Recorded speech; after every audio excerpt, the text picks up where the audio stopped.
వరుస ఫ్లాపులు ఎదురవుతున్నా తగ్గేది లేదంటున్నారు సౌత్ స్టార్ డైరెక్టర్ శంకర్. ఈసారి తన డ్రీమ్ ప్రాజెక్ట్ కోసం గట్టిగానే ప్లాన్ చేస్తున్నాడు. దాదాపు 1000 కోట్ల బడ్జెట్తో సినిమా చేయబోతున్నాడు శంకర్. ఇంతకీ ఏంటి ఆ సినిమా? అదే ఆ విషయం గురించి మీకు క్లారిటీ ఇద్దామని వచ్చా.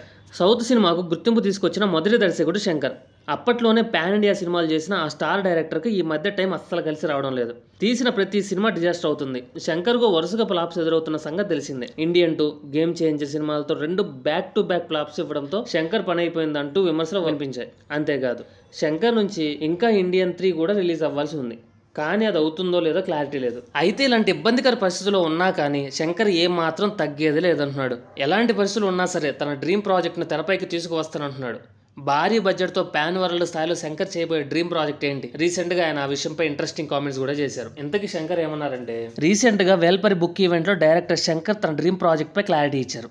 ఆయన మాట్లాడుతూ, ఇప్పుడు నా dream project Velpari. Avatar, Game of Thrones లాంటి సినిమాలకు వాడిన అడ్వాన్స్ టెక్నాలజీని వాడి ఆ రేంజ్లో సినిమా తీయాలని ఉంది. ఇది మన తమిళ ఇండియన్ సినిమా అని గర్వంగా చెప్పుకునేలా ఉంటుంది. ఈ డ్రీమ్ ఎప్పుడు నెరవేరుతుందో చూడాలి అని అన్నారు. ఇక శంకర్ వ్యాఖ్యలు ప్రస్తుతం వైరల్ అవుతున్నాయి. అయితే ఈ విషయంలో శంకర్పై రకరకాల విమర్శలు వస్తున్నాయి.